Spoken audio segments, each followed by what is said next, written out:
Bosstown is sponsored by Coldwell Banker real estate agent Kim Douglas. For real estate resources and video tips, find her at kimsellsboston.com.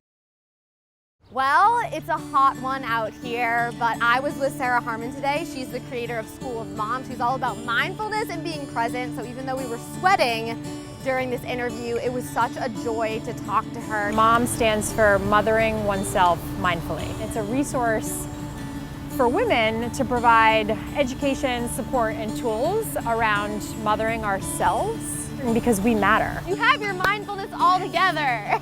There was one clear moment. No, you know, it takes time. Learning to love and love my body and love this like light that I bring is that then I want to prioritize taking care of it. So logistically though, a big piece of that was just being honest with myself about my time and scaling back.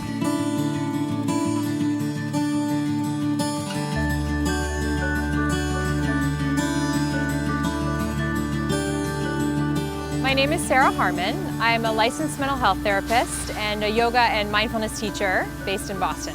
So a yoga teacher for a decade, you have two kids. Two girls. You're a therapist. Yep. And you're one of the people that started a business during the pandemic, which is incredible. Where do you find the time? What is your secret? I eat, sleep, and breathe this stuff. Unfortunately for many of us, it wasn't modeled for us taking care of ourselves. Creating this during the pandemic, did that give you an outlet because you had something creative to work on? I didn't have a choice. I had my head down and you look back on something and you're like, how did I do that? Like I was just, buzzing at my computer, putting together the course. Self-care is really a buzzword that we hear a lot, but she says no, it's not a buzzword. It's something that we need to take seriously and bring to the forefront when we're trying to create or make our own business or push ourselves forward. I am no expert.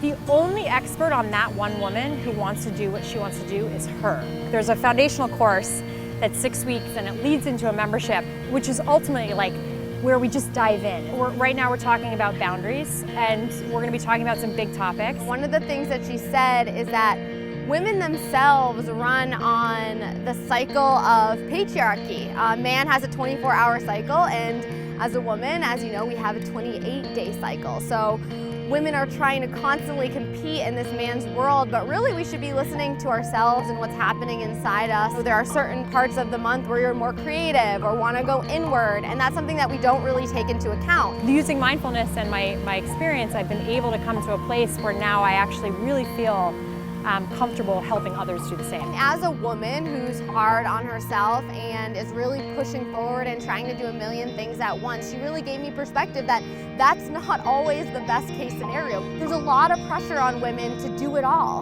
and it doesn't have to be like that. It's the same thing of like, a trainer would say, 2 minutes of a plank is better than nothing. And we have this mentality of like, oh, self-care is the big thing. Right. The spa weekend. It seems like overwhelming. Like if I can't get it all in, Totally. I'm gonna wipe it out. This is really a lesson for any woman that needs help in fostering her self-care in her life. The world needs your voice.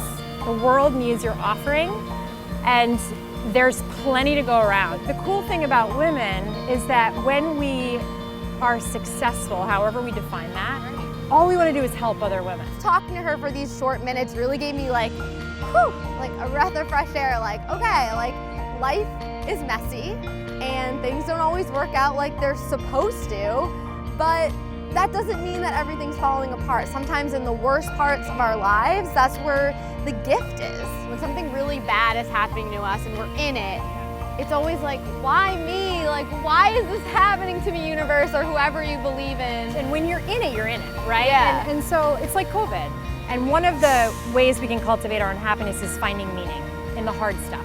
Yeah. But we can't force it. Don't worry about the self-doubt, just do it anyway. It's that we need you. We need your voice. Yeah. We need your passion. Right. We don't need more people to kind of like hold back and do the thing they're supposed to do.